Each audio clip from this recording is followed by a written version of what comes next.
വിശന്നതിന്റെ പേരിൽ മോഷ്ടിക്കരുത്, മോഷ്ടിച്ചാൽ അതിന്റെ പേരിൽ കേസ് കൊടുക്കരുത്. വിശക്കുന്നവൻ അവകാശപ്പെട്ടത് ആ ഭക്ഷണം, അത് മോഷണമല്ല എന്നാണ്. കള്ളൻ ചക്കയിട്ടത് കണ്ട മിണ്ടണ്ട, പരാതി കൊടുക്കണ്ട, പെറ്റീഷൻ കൊടുക്കണ്ട, കൊണ്ടെത്തുന്നോട്ടെ. ഈ ദർശനം നമ്മുടെ കുട്ടികളിൽ പകർന്നു കൊടുക്കാത്തതിന്റെ ദുരന്തമാണ്. അട്ടപ്പാടിയിലെ മധു എന്ന് പറയുന്ന ആദിവാസി യുവാവിനെ ഭക്ഷണം മോഷ്ടിച്ചതിന്റെ പേരിൽ അടിച്ചു കൊന്നില്ലേ? കേരളക്കരയുടെ എല്ലാ കാലത്തേക്കുള്ള മനസാക്ഷിക്കേറ്റ മുറിവാണത്. ആ മധു എന്ന ആദിവാസിയെ ഭക്ഷണം മോഷ്ടിച്ചതിന്റെ പേരിൽ അടിച്ചു കൊന്നു. നിങ്ങളിപ്പോ 5 സെന്റ് സ്ഥലം നിങ്ങൾ ഒരാൾക്ക് റോഡിന് വിട്ടുകൊടുക്കാന്ന് പറഞ്ഞു. അയാള് 5 സെന്റ് അളക്കാൻ വേണ്ടിയിട്ടുള്ള മീറ്റർ, എന്റെ മീറ്റർ ഇത്രയാ, 2 മീറ്ററാണ് എന്റെ 1 മീറ്റർ എന്ന് പറഞ്ഞ് അളന്നിട്ട് അളക്കാമെന്ന് നിങ്ങൾ വിടുവോ? എന്റെ അടി എന്ന് പറഞ്ഞാൽ ഈ ഭൂമി മൊത്തം അളക്കുന്നതാണ്, സ്വർഗം അളക്കുന്നതാണെന്ന് പറഞ്ഞ് പെരിക്കാലും കൊണ്ട് വന്നു. ആര്? ഈ തട്ടിപ്പില്ലാത്ത മനുഷ്യരെല്ലാവരും സമത്വസുന്ദരമായിട്ട്, ജാതിമത വിഭേദമില്ലാതെ, നീ ഈഴവൻ, നീ തീയൻ, നീ വാണിയൻ, നീ നമ്പ്യാർ, നീ നായർ, നീ ബ്രാഹ്മണൻ എന്നില്ലാതെ, നീ മുസ്ലിം, നീ ക്രിസ്ത്യാനി, നീ ഹിന്ദു എന്ന ഭേദമില്ലാതെ, നീ കമ്മ്യൂണിസ്റ്റ്, നീ BJP, നീ കോൺഗ്രസ് എന്ന ഭേദമില്ലാതെ മനുഷ്യരെല്ലാരും ഒന്നുപോലെ ജീവിക്കുന്ന ഒരു ജീവിതത്തെ ക്രമത്തെ കുറിച്ച് ആധുനിക സംസ്കാരം ഉടലെടുക്കുന്നതിന് മുമ്പ് തന്നെ മലയാളി ഓർത്തിരുന്നു എന്നതിന്റെ ഏറ്റവും മനോഹരമായ തെളിവാണ് ഓണാഘോഷം.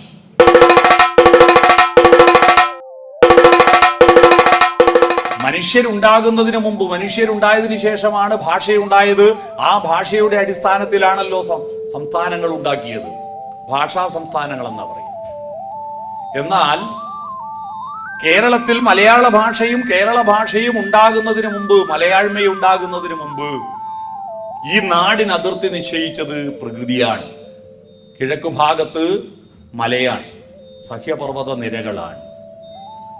പടിഞ്ഞാറ് ഭാഗത്ത് കടലാണ്. ഇവിടെയൊക്കെ തമിഴായിരുന്നു പണ്ട് സംസാരിച്ചിരുന്നത്. തമിഴകമാണ്. ദ്രാവിഡം, ദ്രാവിഡം, ദ്രമിഡം, ദമിഡം, ദമിളം, തമിളം, തമിഴ് എന്നാണ്. അങ്ങനെ ദ്രാവിഡം എന്ന വാക്കിൽ നിന്നാണ് തമിഴ് ഉണ്ടായത് എന്നാണ് ഭാഷാ ഗവേഷകനും ഭാഷാ പണ്ഡിതനും മലയാള ഭാഷയുടെ വ്യാകരണത്തിന്റെ പിതാവുമായ കേരള പാണിനി AR രാജരാജവർമ്മ പറയുന്നത്.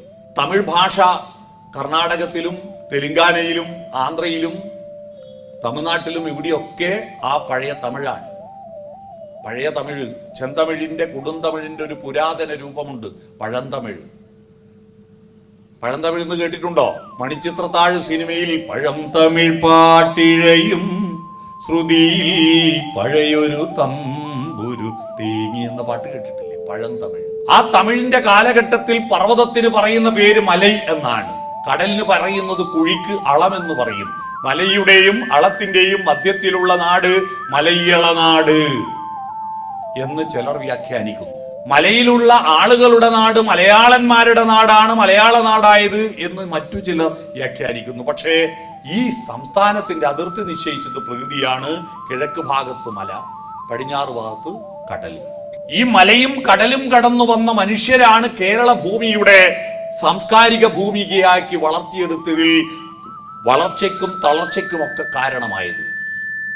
മല കടന്നു വന്ന ആര്യന്മാർ, അവർക്ക് ബ്രാഹ്മണരാണ് അതിൽ പ്രമുഖന്മാർ. ഇവിടെ ദ്രാവിഡ ജനതയ്ക്ക് ബ്രാഹ്മണത്വം അറിയില്ല, രാമായണവും മഹാഭാരതവും ഒന്നും അറിയുണ്ടായിരുന്നില്ല. പ്രകൃതി ദേവതകളായിരുന്നു നമ്മുടെ ദേവതകൾ. ഈ ബ്രാഹ്മണർക്ക് കുളി, തേവാരം, പൂജ, അഭിഷേകം തുടങ്ങിയതിന് വെള്ളം നിർബന്ധമാണ്. ഉത്തരേന്ത്യയിൽ മഴ കുറവാണ്. അപ്പോഴാണ് 44 പുഴകളും 6 മാസം മഴയും കടലുമുള്ള ഒരു നാടുണ്ട് ഇവിടെ എന്ന് കേട്ടിട്ട് അവര് വെള്ളമന്വേഷിച്ച് ഇവിടെ വന്നു. ഇവിടെ വന്നപ്പോ എന്താ കഥ? ഈ കേരള ഭൂമിയുടെ പ്രത്യേകത നല്ല വെയിലും നല്ല വെള്ളവും. സസ്യങ്ങൾക്ക് വേറെ എന്താ വേണ്ടത്? വെയിലും വെള്ളവും ഉണ്ടായ പിന്നെ സസ്യങ്ങൾ തഴച്ചു വളർന്നിട്ട് അതിഭീകരമായ കാടായിരുന്നു ഇവിടെ.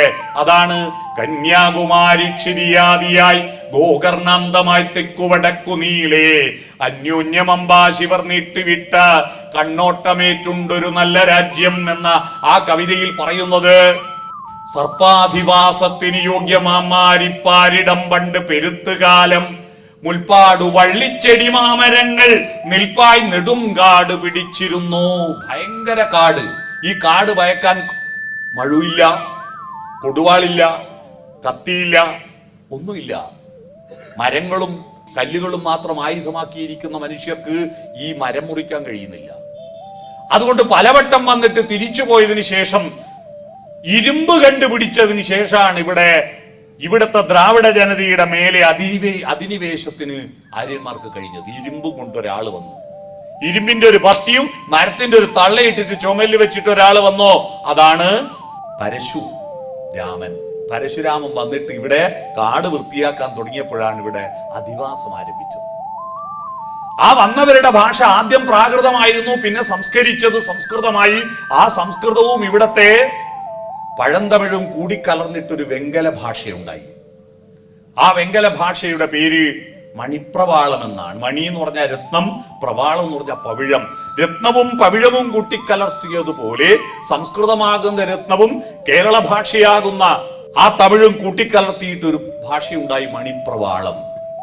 ആ മണിപ്രവാളം എന്ന ഭാഷയുടെ ലക്ഷണ ഗ്രന്ഥമാണ് ലീലാതിലകം. ആ മണിപ്രവാള ഭാഷ പിന്നീട് വളർന്ന് അതിനെ സംസ്കൃത പദങ്ങൾ കുറെ ഒഴിവാക്കി കുറെ സ്വീകരിച്ചു, തമിഴ് പദങ്ങൾ കുറെ ഒഴിവാക്കി കുറെ സ്വീകരിച്ചു. പിന്നെ ഇവിടെ തന്നെ പൊട്ടിമുളച്ച പച്ചമലയാളങ്ങളും ചേർത്തിട്ട് പല വിധത്തിലുള്ള സാഹിത്യകൃതികൾ ഉണ്ടായി, പാട്ടുകൾ ഉണ്ടായി. ആദ്യത്തെ പാട്ട് സംസ്കൃതാക്ഷരമാല മലയാള ഭാഷ സ്വീകരിക്കുന്നതിന് മുമ്പ് ദ്രമിഡ സംഘാതാക്ഷര നിബദ്ധമായിരിക്കുന്ന പാട്ട്, അതാണ് ശ്രീരാമകവിയുടെ ഇരാമചരിതം പാട്ട്. അതാണ് മലയാള ഭാഷയിലെ ആദ്യത്തെ സാഹിത്യകൃതി. അതിനുശേഷമാണ് കൃഷ്ണപ്പാട്ടുണ്ടായത്, കൃഷ്ണഗാഥ ഉണ്ടായത്. അതിനുശേഷമാണ് കിളിപ്പാട്ടുണ്ടായത്. കിളിപ്പാട്ട്, ഈ പാട്ടുകളിലൂടെ മലയാള ഭാഷ വികസിച്ച് ഇവിടെ ഒരു ഭാഷയുണ്ടായി. മലയാള നാട്ടിൽ ഉണ്ടായ ഭാഷയുടെ പേര് മലയാഴ്മ എന്നാണ്. മലയാഴ്മ എന്ന് നിങ്ങൾ കേട്ടിട്ടുണ്ടോ? മലയാളം എന്ന ഭാഷയുടെ പേരായിരുന്നില്ല, നാടിന്റെ പേരായിരുന്നു. കേരളം എന്നത് പിന്നെ വാക്ക് പിന്നേ വരുന്നുള്ളൂ. മലയാള നാട്ടിലെ ഭാഷയുടെ പേര് മലയാഴ്മ എന്നാണ്. മലയാളത്തിലെ ആദ്യത്തെ വ്യാകരണ ഗ്രന്ഥം കാൽവൽ സാഹിബ് എഴുതുന്നത് മലയാഴ്മയുടെ വ്യാകരണം എന്നാണ്. മലയാഴ്മയുടെ വ്യാകരണം. മലയാഴ്മ എന്ന് യേശുദാസ് പാടി അതിമനോഹരമായ നമ്മുടെ MG രാധാകൃഷ്ണൻ ചിട്ടപ്പെടുത്തിയ ഒരു ലളിതഗാനമുണ്ട്. ആ ലളിതഗാനത്തിൽ സാമൂരിക്കോലോത്തെ മേൽക്കോയ്മയും മങ്ങാത്ത മായാത്ത മലയാഴ്മയും നിലനീല നിന്ന മണലാഴിയിൽ എഴുതാൻ തുനിഞ്ഞ പടനായകന്റെ കഥ ഇന്നെന്റെ ഉണ്ണിക്കരങ്ങേറുവാൻ അരിയ കണ്ണാടി ചില്ലൊത്ത തീരങ്ങളിൽ പറയുമാമാങ്കം പല കുറി കൊണ്ടാടി നിളയുടെ തീരങ്ങൾ നാവായിൽ എന്ന പാട്ടില്ലേ, മലയാഴ്മ. ഈ മലയാഴ്മ എന്ന ഭാഷ, മലയാളം എന്ന നാട് പിന്നീടാണ് ചേരന്മാരുടെ നാടായിരുന്നു. ഈ ദ്രാവിഡം 3 പ്രധാനപ്പെട്ട രാജാക്കന്മാർ, ചോളന്മാർ, പാണ്ഡ്യന്മാർ, ചേരന്മാർ. ചോളമണ്ഡലമാണ് കൃഷ്ണദേവരായരുടെയൊക്കെ ഭാഗം, അതാണ് കർണാടക ആന്ധ്രയുടെ ഒരു ഭാഗം. പാണ്ഡ്യന്മാരുടെ നാട്, അതാണ് പാണ്ഡ്യലോറി എന്നൊക്കെ വരുന്നില്ലേ, തമിഴ്നാട് പാണ്ഡ്യലോറിക്കാർ, പാണ്ഡ്യദേശം. വീരപാണ്ഡ്യ കട്ടബൊമ്മൻ എന്നൊക്കെ കേട്ടിട്ടില്ലേ, പാണ്ഡ്യദേശത്തെ രാജാവ്. ഇവിടെ ചേരൻ, ചെങ്കുട്ടവൻ, നെടും ചേരലാതൻ എന്നൊക്കെയുള്ള ചേരരാജാക്കന്മാർ. ഈ ചേരരാജാക്കന്മാരുടെ നാട്ടിൽ ഏറ്റവും കൂടുതൽ കാണുന്ന ഒരു പാമ്പിനെ ആളുകൾ വിളിച്ച പേരാണ് ചേരപ്പാമ്പ്. അങ്ങനെ ചേര എന്നുള്ള വാക്കുണ്ടായത്, ചേരപ്പാമ്പ്. ഈ ചേരന്മാരുടെ കടൽക്കരയാണ് കേരളം. ആ കേരളം പിന്നെ പറഞ്ഞു തമിഴിൽ നിന്ന് സംസ്കൃതത്തിലേക്ക് മാറുമ്പോ ഒരുപാട് പദങ്ങൾ അങ്ങോട്ടും ഇങ്ങോട്ടും കാഷ്ലിംഗ് ആയി. തമിഴിലെ കെവി മലയാളത്തിലെ ചെവിയായതുപോലെ തമിഴിലെ കേരളം മലയാളത്തിൽ കേരളമായി എന്നാണ് കേരളവാണി പറയുന്നത്. എന്തായാലും കേരളം എന്നൊരു പേര് വന്നപ്പോ മലയാളം എന്ന ദേശനാമം മലയാളം എന്ന ഭാഷയായി. അങ്ങനെ മലയാളം എന്ന ഭാഷയുണ്ടായി. ഇവിടെ ഒരു പുതിയ സംസ്കാരം രൂപപ്പെട്ടു വന്നു. ആ സംസ്കാരം വളർന്നു വന്നത് ഇവിടുത്തെ ഒരു രാജാവിന്റെ കീഴിൽ വളർന്നിട്ടല്ല. കേരള സംസ്കാരം വളർന്നു വന്നത് ഇവിടെ എത്ര രാജ്യങ്ങളാ. ഞാൻ പഴശ്ശിരാജാവിന്റെ നാട്ടുകാരനാണ്. എന്റെ രാജ്യത്തിന്റെ പേര് കോട്ടയം രാജ്യം എന്നാണ്. കോട്ടയം എന്ന് പറഞ്ഞാൽ ഈ തെക്കേ കോട്ടയം അല്ല കേട്ടോ, കൊല്ലം കോട്ടയല്ല, അവിടെ കോട്ടയം രാജ്യം. പഴശ്ശിരാജാവ്, അതിനപ്പുറത്ത് ചിറക്കൽ രാജാവ്, അറക്കൽ ബീവി, അതിനപ്പുറത്ത് ഏഴിമല രാജാക്കന്മാർ, കുറുമ്പനാട്ട് രാജാക്കന്മാർ, കടത്തനാട്ട് രാജാക്കന്മാർ, വള്ളുവ കോനാതിരി, സാമൂതിരി, കൊച്ചി രാജാവ്, കിളിമാനൂർ കൊട്ടാരത്തിലെ രാജാവ്, വേണാട്ടരജൻ, എത്രയെത്ര നാട്ടുരാജ്യങ്ങൾ ഉണ്ടായിരുന്നു. കേരളം മൊത്തത്തിൽ ഒരു ഭരണത്തിൽ രാഷ്ട്രീയമായിട്ട് മാത്രം ഭൂപ്രദേശം ഒന്നാണെങ്കിലും ഭാഷയൊന്നാണെങ്കിലും ഒറ്റ രാഷ്ട്രീയ ഭൂപടത്തിൽ വരുന്നത് 1956 6 മാത്രമാണ്. 56 കേരളം നവംബർ 1 കേരളം എന്ന രാഷ്ട്രീയ ഭൂപടം ഉണ്ടായി. അതിനു മുമ്പ് ഫിസിക്കൽ ഭൂപടമാണ്. രാഷ്ട്രീയ ഭൂപടം പലതായി ചിതറിയതായിരുന്നു. പക്ഷെ ഈ കേരളം എന്ന ചിന്തയുണ്ടായത് എങ്ങനെയാണ്? കേരളം എന്ന ചിന്തയുണ്ടായത് മലയാളം എന്ന ഭാഷയും ആ ഭാഷയെ വളർത്തിയെടുത്ത ഒരു സംസ്കാരമുണ്ട്. ആ സംസ്കാരത്തിന്റെ അടിത്തറ അന്വേഷിച്ചു പോകുമ്പോൾ നമുക്ക് ഓണത്തിലെത്താം. ആരാണ് മലയാളി? മലയാളി ആരെന്ന് ചോദിച്ചാൽ ഓണം ആഘോഷിക്കുന്നവൻ മലയാളി. ആ ഓണാഘോഷം ഏതെങ്കിലും ഒരു മതത്തിൻ്റെതായിരുന്നില്ല. മധുരൈ കാഞ്ചി എന്ന കൃതിയിലാണ് ഓണാഘോഷത്തെ പറ്റി ആദ്യം പറഞ്ഞിരുന്നത്. അന്ന് വാമനന്റെയും മഹാബലിയുടെയും കഥയൊന്നും ആശ്രയിച്ചിട്ടല്ല. ഓണം എന്ന് പറയുന്നത് ഒരു സ്വപ്നമായിരുന്നു. സ്വപ്നം കാണാൻ മനുഷ്യനെ പഠിപ്പിച്ചതാണ് ഓണം. ചൂഷണമില്ലാതെ, വിരോധമില്ലാതെ, പരസ്പരം പൊരുതാതെ, ഹേ സിംഹങ്ങളെ, ഓണം കലിംഗ യുദ്ധത്തിന് ശേഷം അശോക ചക്രവർത്തി രാജ്യത്താകമാനം സ്ഥാപിച്ചിരിക്കുന്ന അശോക സ്തംഭമില്ലേ, നമ്മുടെ രാജ്യത്തിന്റെ ദേശീയ ചിഹ്നം, ആ ദേശീയ ചിഹ്നം ഓണത്തിന്റെ സന്ദേശമാണ് പറയുന്നത്. പരസ്പരം പൊരുതാനല്ല, 4 ദിക്കിലേക്ക് പൂവേ പൊലി പൂവേ പൊലി പൂവേ പൊലി പൂവേ പൂവേ പൊലി പൂവേ പൊലി പൂവേ പൂവേ എന്ന് പാട്ടും പാടിയിട്ട് കുട്ടികൾ ഇടവഴികളിലൂടെ, നടവരമ്പുകളിലൂടെ, ചെടികൾക്കിടയിലൂടെ നടന്നു പോകുമ്പോൾ കുട്ടികളുടെ സ്പർശനമേൽക്കുമ്പോൾ ചെടികൾക്കുണ്ടാകുന്ന രോമാഞ്ചമാണ് പൂക്കളായി വിടരുന്നത്. ആ കുട്ടികൾ സൗന്ദര്യത്തെ അന്വേഷിച്ചുള്ള ഓട്ടമാണ് പൂപ്പറിക്കാനുള്ള ഓട്ടം. സത്യത്തെ അന്വേഷിച്ചിട്ട്, സൗന്ദര്യത്തെ അന്വേഷിച്ചിട്ട്, നന്മ അന്വേഷിച്ചിട്ട് മനുഷ്യരുടെ യാത്രയാണ്. അതാണ് സിംഹങ്ങൾ. പരസ്പരം പൊരുതാനല്ല. നമ്മുടെ ഉള്ളിൽ ഒരു സിംഹമുണ്ട്. അതുകൊണ്ടാണ് നമ്മുടെ ആ രാജഭാവമുണ്ട് നമുക്ക്. അതുകൊണ്ടാണ് നമ്മൾ കാട്ടിലെ രാജാവായിട്ട് ആനയെ ആക്കാതെ, ആനയല്ലേ കരയിൽ ഏറ്റവും വലിയ ജീവി, നമ്മൾ കാട്ടിലെ രാജാവ് ആരാന്ന് ചോദിച്ചാൽ ആന എന്ന് പറയില്ലല്ലോ. സിംഹത്തെ ആക്കാൻ കാരണം എന്താ? കാട്ടിലെ രാജാവ് സിംഹമാണെന്ന് ഇതുവരെ ഒരു സിംഹവും അറിയില്ല. അറിഞ്ഞെങ്കിൽ പിറ്റേന്നത് കൊട്ടാരം വേണമെന്ന് പറയൂ. അതിപ്പോ വെറും നിലത്ത് കിടന്നുറങ്ങുക. കാട്ടിലെ രാജാവ് സിംഹമാണെന്ന് നമുക്കേ അറിയൂ. നമ്മൾ നിശ്ചയിച്ചതാ. എന്തുകൊണ്ട്? നമ്മുടെ ഉള്ളിൽ ഈ ലോകങ്ങൾ കീഴടക്കാനുള്ള ഒരു സിംഹപ്രഭാവമുണ്ട്. കടിച്ചു കീറുന്ന നെഗറ്റീവായ മൃഗതൃഷ്ണയാകുന്ന സിംഹം പരസ്പരം കടിച്ചു കീറുന്ന മൃഗഭാവനയെ 4 ദിക്കിലേക്ക് തിരിച്ചുവിട്ടിട്ട് ഈ ലോകത്തിന്റെ സത്യവും സൗന്ദര്യവും നന്മയും അന്വേഷിക്കൂ മനുഷ്യ എന്ന് പറഞ്ഞിട്ട് 4 ദിക്കിലേക്ക് പരാമുഖമായി തിരിച്ചുവിട്ടതാണ് അശോക സ്തംഭത്തിലെ സിംഹങ്ങൾ. ഇതിന്റെ അർത്ഥം അറിയണം. അപ്പൊ കുട്ടികൾ ഈ സൗന്ദര്യത്തെ അന്വേഷിച്ച് പൂക്കളെ തേടി നടക്കുകയാണ്. ആ പൂക്കളിന്റെ സ്വപ്നങ്ങളിലൂടെ ഗൃഹാതുരത്വമാണ് മലയാളിയുടെ ഒരുമ. നവകേരളം ഉണ്ടാകുന്നത് സൗന്ദര്യാധിഷ്ഠിതമായിട്ടാണ്. നാടുവാഴിത്തത്തിൽ അധിഷ്ഠിതമായി വളർന്നുകൊണ്ടിരിക്കുന്ന ഈ കേരളത്തിൽ ജമ്മിത്തമ്പുരാക്കന്മാർക്കപ്പുറത്തേക്ക് മനുഷ്യരുടെ മാനവിക ബോധം ഉണർത്തുവാൻ നമുക്കൊരു പ്രേരണ നൽകിയ ബോധം, കേരളത്തിൽ ഇടതുപക്ഷ പ്രസ്ഥാനങ്ങൾക്ക് ശക്തി കൂടാൻ പ്രധാനപ്പെട്ട കാരണം ഇപ്പോഴും ഇന്ത്യയിൽ ആകെ ഇടതുപക്ഷ പ്രസ്ഥാനത്തിന് ഭരണമുള്ള ഒരേയൊരു നാടായി കേരളം നിൽക്കുന്നത് ഇവിടുത്തെ ശ്രീനാരായണ ഗുരുവും ചട്ടമ്പിസ്വാമികളും നവോത്ഥാന പ്രസ്ഥാനവും കൃഷ്ണപിള്ളയും സ്വദേശാഭിമാനിയും പ്രവർത്തിച്ചത് കൊണ്ട് മാത്രമല്ല, മനുഷ്യന്റെ എല്ലാം ഉള്ളിൽ ഒരു സമത്വബോധത്തിന്റെ ദർശനം ഗൃഹാതുരത്വമായിട്ട്, അത് കേവലം പാഠപുസ്തകത്തിൽ പഠിച്ചത് മാത്രമല്ല, അത് ഗൃഹാതുരത്വമായിട്ട് കള്ളമില്ലാത്ത, ചതിയില്ലാത്ത, കള്ളം പറയാത്തതല്ല, കള്ളപ്പറയില്ലാത്ത ലീഗൽ മെട്രോളജി വകുപ്പ് എന്ന് പറഞ്ഞൊരു വകുപ്പുണ്ട്. അളവ് തൂക്ക ഡിപ്പാർട്ട്മെന്റ്. അളക്കുന്നതിൽ കളവ് വരുത്താതിരിക്കാൻ, തൂക്കുന്നത് കളവ് വരുത്താതിരിക്കാൻ ശ്രദ്ധിക്കുന്ന ഡിപ്പാർട്ട്മെന്റ്. എന്നാൽ ഇതിനെതിരായിട്ടുള്ള ലോകത്തെ ആദ്യത്തെ ലീഗൽ മെട്രോളജി നിയമലംഘനം നടത്തിയത് വാമനാണ്. 3 അടി സ്ഥലം തരാന്നാ പറഞ്ഞേ. 3 അടി സ്ഥലം തരാന്ന് പറഞ്ഞിട്ട് ഇയാളെ പെരിക്കാല് കൊണ്ട് ഭൂമി മൊത്തം അളന്നെടുത്തു. അതെന്ത് ന്യായ? അയാളെ അടി വേറെയും നമ്മളെ അടി വേറെയോ? അങ്ങനെയുണ്ടോ? നിങ്ങളിപ്പോ 5 സെന്റ് സ്ഥലം നിങ്ങൾ ഒരാൾക്ക് റോഡിന് വിട്ടുകൊടുക്കാന്ന് പറഞ്ഞു. അയാള് 5 സെന്റ് അളക്കാൻ വേണ്ടിയിട്ടുള്ള മീറ്റർ, എന്റെ മീറ്റർ ഇത്രയാ, 2 മീറ്ററാണ് എന്റെ 1 മീറ്റർ എന്ന് പറഞ്ഞ് അളന്നിട്ട് അളക്കാമെന്ന് നിങ്ങൾ വിടുവോ? എന്റെ അടി എന്ന് പറഞ്ഞാൽ ഈ ഭൂമി മൊത്തം അളക്കുന്നതാണ്, സ്വർഗം അളക്കുന്നതാണെന്ന് പറഞ്ഞ് പെരിക്കാലും കൊണ്ട് വന്നു ആര്? വാമൻ അളക്കാൻ.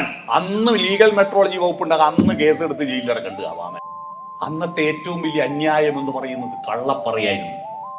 കുടിയന്മാർക്ക് കൃഷി ചെയ്യുവാൻ വേണ്ടിയിട്ട് ജമ്മിയുടെ വീട്ടിൽ നിന്ന് അളന്നു കൊടുക്കുന്ന പറയുണ്ടല്ലോ, ആ പറയുടെ ഉയരം പുറത്ത് നല്ല ഉയരം ഉണ്ടാവും, പക്ഷെ അടിയിൽ ആഴം ഉണ്ടാവില്ല, പകുതിയേ ഉണ്ടാവും. അതാണ് കള്ളപ്പറ.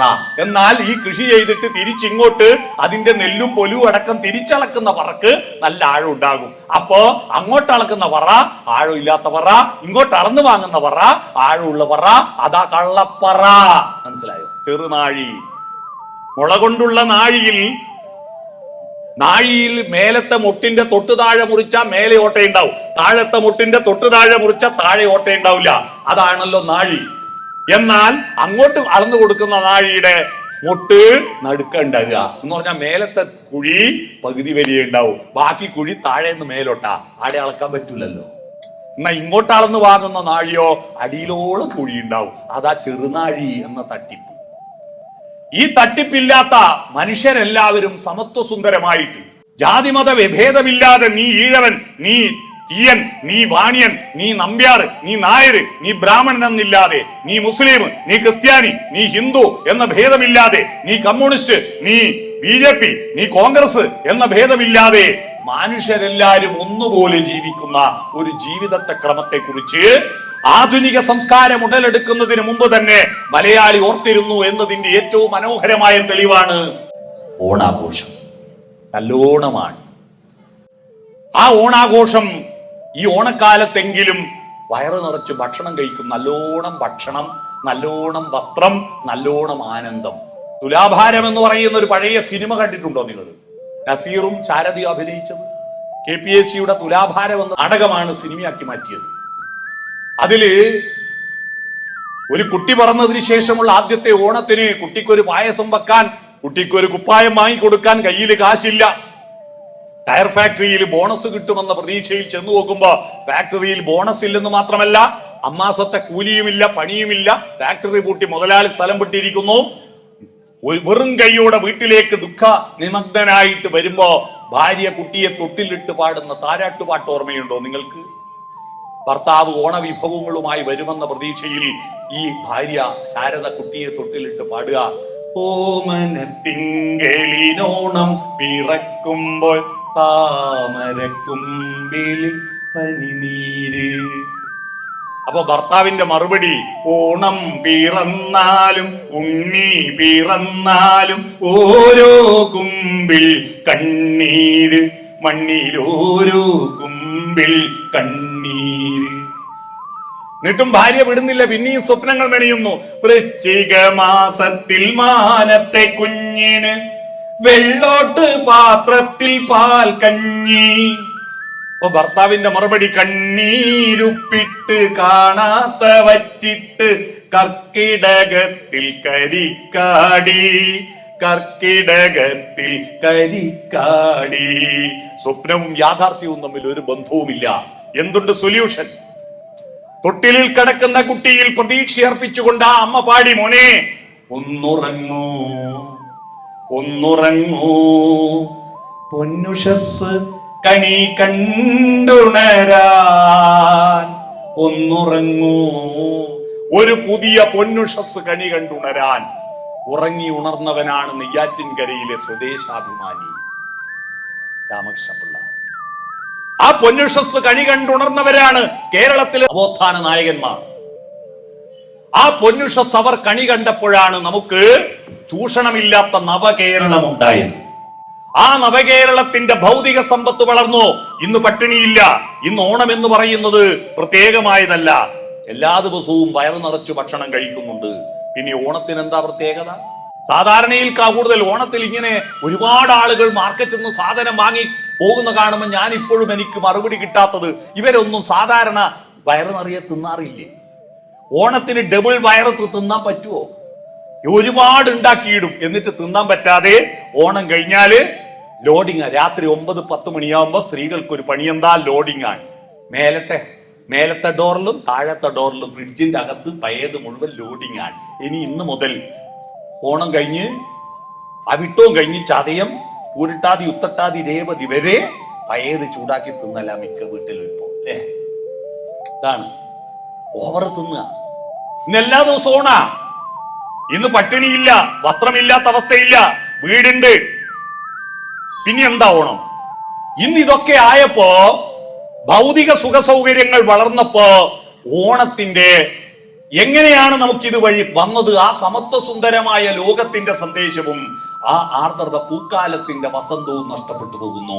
എന്താണ് ഓണം? വിഷുവും ഓണവും മലയാളികൾക്ക് മാത്രമുള്ള സ്വന്തമായ രണ്ട് ഉത്സവങ്ങളാണ്, മതപരിവേഷമല്ലാത്തത്. മുസ്ലിങ്ങളുടെ ഉത്സവമാണ് ഇന്നലെ കഴിഞ്ഞ റബീഉൽ അവ്വൽ 12 നബിദിനം, ബക്രീദ്, റംസാൻ, പെരുന്നാളുകൾ. ക്രിസ്ത്യാനികളുടെ ഉത്സവമാണ് ഈസ്റ്റർ, ക്രിസ്തുമസ് വരാൻ പോകുന്നു. ഹിന്ദുക്കളുടെ ഉത്സവം ശ്രീകൃഷ്ണ ജയന്തി, ശ്രീരാമ ജയന്തി, നവരാത്രി, അതൊക്കെ മതപരമായ ഉത്സവങ്ങളാണ്. എന്നാൽ വിഷുവും ഓണവും മതത്തിന്റെ കഥകൾ അതിൽ ചേർത്തെങ്കിലും അത് കാർഷികോത്സവവും വസന്തോത്സവവുമാണ്. വിഷു എന്ന് പറയുന്നത് പുതുവർഷം ആരംഭിക്കുമ്പോ, എന്താ വർഷം? വർഷം എന്ന വാക്കിന് കൊല്ലം എന്നല്ല അർത്ഥം, ഇയർ എന്നല്ല. വർഷം എന്ന് പറഞ്ഞ മഴ എന്നാണ്. മഴയെ നോക്കിയിട്ടാണ് നമ്മൾ പുതിയ ഒരു വർഷം ആരംഭിക്കുന്നത്. ഹർഷബാഷ്പം തൂകി വർഷ പഞ്ചമി വന്നു എന്നുള്ള പാട്ട് കേട്ടിട്ടില്ലേ? വർഷം മഴയാണ്. പുതുമഴ പെയ്യുന്നത് മേടമാസത്തിലാണ്.